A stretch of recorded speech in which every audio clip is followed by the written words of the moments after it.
ते रेग्युलर ते ह्याचं आपलं बिन केमिकल सगळं खत वगैरे वापरलं त्याला. खताचा वापर केला इकडे पलीकडे ते खोडवाई ते पण खत वापरले त्याला. आतापर्यंत तुम्ही टनेज किती घेत आलाय? पहिला लावून 8.5 महिन्यातच घालेलो मी. बर. तेव्हा 7 एकरी 60 ॲव्हरेज पडलं 10,000 एक. नंतर बरोबर 10.5 महिन्यानं घालवलो खोडवं, तेव्हा 80 टनानं पडलं खोडवं. आणि आता हे 60च्या दरम्यान आहे हे 30 गुंठ. आणि हे 1 एकर भर काय 40-45 पडलं निडवं. पूर्ण माहिती सांगा तुमची सर. माझं नाव चंद्रकांत जिनगोंडा घाट. मी जानेवारी महिन्यात आमचा ऊस तुटून गेला खोडवं. त्यानंतर निडवं आम्ही राखलो.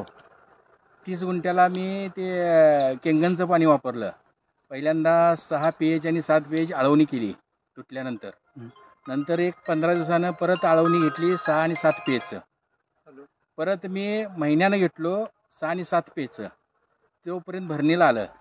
भरणीला आल्यानंतर 9.5 pH मी पाण्यातनं सोडत गेलो. म्हणजे उंच ऊस आल्यामुळं पाण्यातनं सोडत गेलो.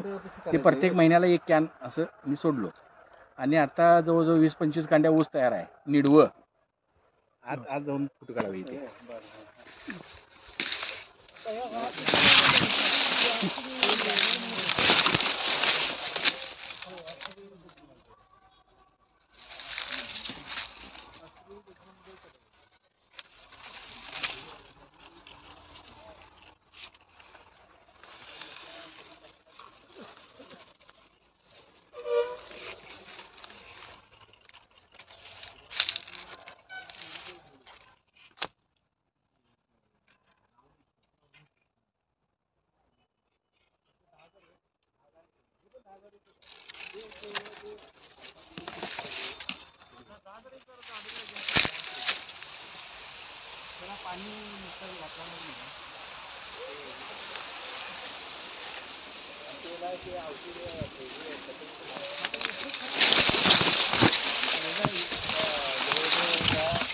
₹500 खर्च आला असेल सगळं पाण्याचं भरून.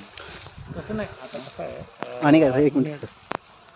आणि बाकीचे फायदे त्याचे बाकी सगळं एकदम म्हणजे खतं बितं काय घातली नाहीत काय नाहीत.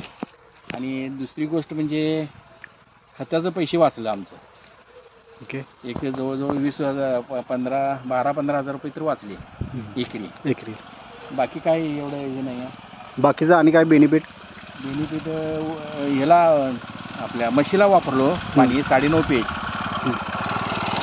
त्याला आज जरा ताप आजार आलता त्यामुळं ते 9.5 pH पासल्यानंतर की नाही ताप बीप सगळं कमी झालं व्यवस्थित.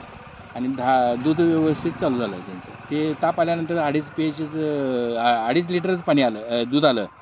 4-4.5 लिटर देत होतं ते. त्यानंतर मी 9.5 pH पाणी 8 दिवस पाजलो. मग ती लेवल लागली 4 लिटरची. आता काय तक्रार नाही काही नाही. म्हशीचं काहीच नाही. एकदम खाया प्यायला एकदम मस्त आहे. म्हशीचं पण पाणी चांगलं आहे 9.5 pH. तुम्ही बघितलं असं दोन्ही पण प्लॉट्स? हो दोन्ही बघितले. तुमचा एक अंदाज सांगा सर. तुम्ही दोन्ही प्लॉट बघितला आहे. अच्छा, मी सुरेश वाघाटे. आम्ही शेती बघण्याकरता आलो होतो. केंगन वॉटरचा इफेक्ट कितपत चांगला आहे काय आहे तर दोन्ही प्लॉट आम्ही बघितले. कंगन वॉटरचा प्लॉट आणि पारंपरिक पद्धतीनं खतं वापरून केलेला प्लॉट. तर आम्हाला साधारणतः याच्यामध्ये असा निष्कर्ष काढावा वाटतो असं की pH जो मातीचा आहे तो कंट्रोल झालेला आहे कंगन वॉटर. आणि रेग्युलर खतापेक्षा ह्या उत्पन्नाची बाजू तर त्याच्या बरोबरीनं का असेना पण निदान खत पाण्याचा तर खर्च वाचेल असा एक त्यातला निष्कर्ष आहे. ओके. असं मला वाटतं. तुमचं तात्या मत काय जरा?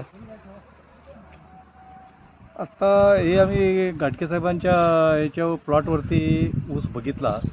त्यांनी त्यांचं नेडव्याला 50% नेडवं जी आहे ती त्यांनी पारंपरिक शेतीच्या पद्धतीनं समजा की रासायनिक खतं वापरून केला. आणखीन केंगन वॉटरचं पाणी वापरून 50% प्लॉट केलेला आहे. तर केंगन वॉटरच्या पाण्यामध्ये आणि त्याच्या पाण्यामध्ये जवळजवळ बराचसा म्हणजे डबलीचा फरक पडतो आहे.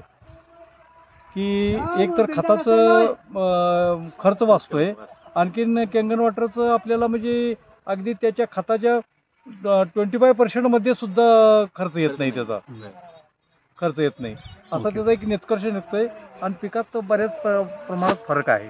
Okay okay. संदीप सर.